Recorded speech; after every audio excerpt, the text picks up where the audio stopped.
Bonjour à toutes et à tous, je vous retrouve avec grand plaisir en ce dimanche de Pâques pour vous présenter le tuto de la petite carte que j'ai fait pendant le tout en pas live, le tout en live maudit de vendredi dernier. Donc je vous présente aujourd'hui une carte avec Juliette et nos encres Versamagic. Donc vous reconnaissez Juliette, c'est la planche de tampon dessinée par Roma Milu, soit Romane, ma fille.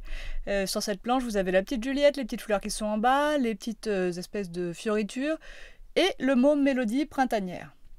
Le but de cette vidéo est de vous présenter les encres Versamagic. J'ai décidé pour commencer de les utiliser comme si j'avais utilisé des encres Distress.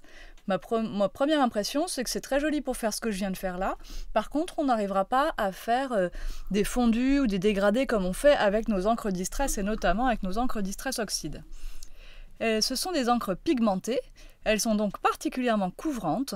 Et ici, je vais donc intensifier un peu la couleur en passant dans le pochoir et ça va bien sûr couvrir la couleur plus douce qui était sur les bords, alors que je n'ai pas changé de couleur d'encre, c'est simplement la quantité et la force que j'applique à mon applicateur qui change. Le pochoir est un pochoir 100% tout en colle, motif nid d'abeille, que vous retrouverez bien sûr lui aussi dans la boutique en ligne et exclusivement chez Tout en colle, tout comme les tampons qui sont utilisés ici, parce que le damier, c'est également un tampon issu de la planche dessinée par Isabelle pour Tout en colle. C'est une planche 4 bordures, un damier. Je vais maintenant décider d'utiliser une deuxième couleur pour voir si vraiment l'opacité permet à ces couleurs de se couvrir. Et comme je décide de les mettre en difficulté tout de suite, je prends du rose qui est par nature plus clair que le vert, et il va couvrir très bien sur le vert. J'utilise ici les petits pois que j'aime beaucoup. Le pochoir dans la boutique est bien au format 15 par 15 et non 10-10 comme j'ai ici dans les mains.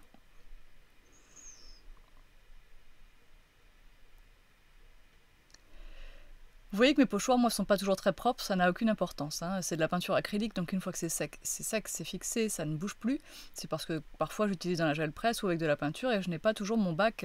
Ce qu'il faudrait que j'ai d'ailleurs un petit bac à eau à côté de moi pour faire plonger les pochoirs immédiatement et pouvoir les nettoyer complètement.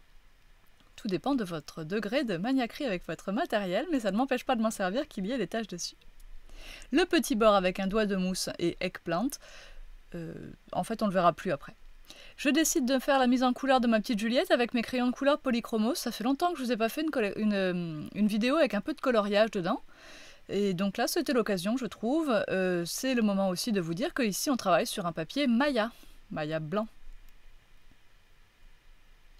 Donc j'ai appliqué mon Polychromos, je prends mon estompe de papier, mon affutoir et ma solution de mélange.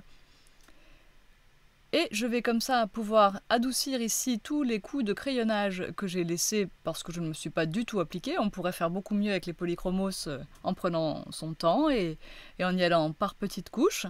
Ici, moi je préfère utiliser ma solution de mélange. J'adore ce produit parce que ça permet de faire rentrer la couleur dans le papier et de fondre toutes les transitions. Faire rentrer la couleur dans le papier, c'est une façon de parler, hein, c'est l'impression que ça me donne. Ça n'a rien de scientifique ce que je vous raconte. Pardon pour les petits volets, mais nous sommes dimanche de Pâques, je suis à la maison. Et l'ambiance est toujours un peu plus bruyante qu'au magasin où je peux maîtriser plus facilement les bruits de fond.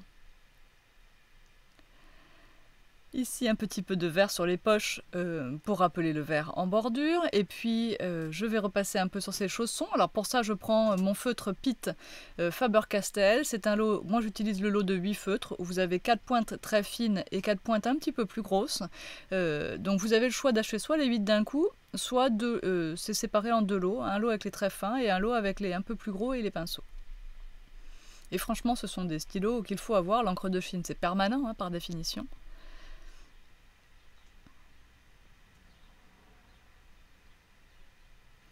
Ici, un blanc très clair, enfin un blanc cassé très clair et un peu de rose chair.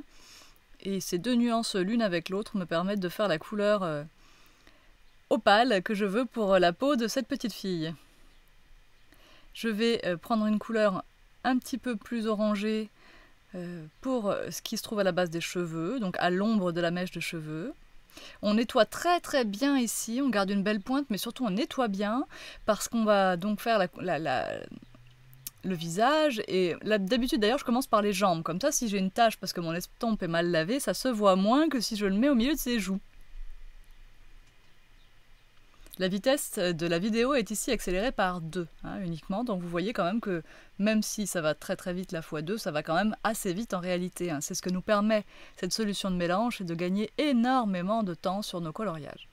Quand on fait les cheveux, on essaye toujours de suivre le mouvement naturel des mèches, de façon à conserver quelque chose de très réaliste dans le coloriage des cheveux. Et vous allez vous en rendre compte d'autant plus quand je vais appliquer la nuance plus sombre juste après. Pareil pour l'estompe, vous voyez qu'ici j'applique mon estompe dans le sens du mouvement des cheveux. Voilà. Et évidemment, on essaye encore plus dans les cheveux qu'ailleurs de faire des choses qui ne soient pas uniformes du tout en termes de couleur, puisque regardez bien une tête et regardez bien, vous ne verrez jamais deux cheveux de la même couleur l'un à côté de l'autre. La lumière, le cheveu lui-même.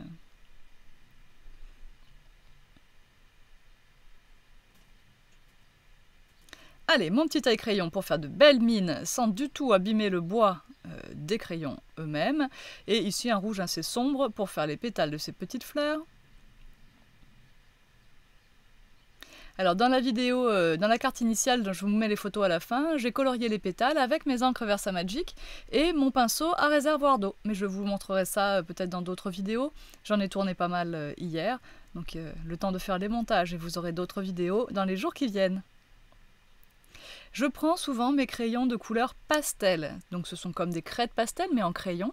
Je prends les Pastel Pit chez Faber-Castell et franchement j'aime beaucoup ça pour les ombrages. Par contre, l'estompe utilisez le côté sec, pas de solution de mélange avec les pastels, ça n'a pas d'intérêt. Ce qu'on veut c'est justement cette texture pastel. Et vraiment, c'est très appréciable pour faire les ombres, pour faire les choses diffuses. On peut aussi les estomper au doigt très bien. Je vais continuer le pourtour de ma carte en utilisant les crayons Distress. C'est pour ça que je vous disais tout à l'heure que de toute façon l'encre Eggplant on ne la verra plus. J'utilise un vert qui rappelle beaucoup le vert de la Versamagic, mais je ne pourrais plus vous dire aujourd'hui exactement lequel c'est.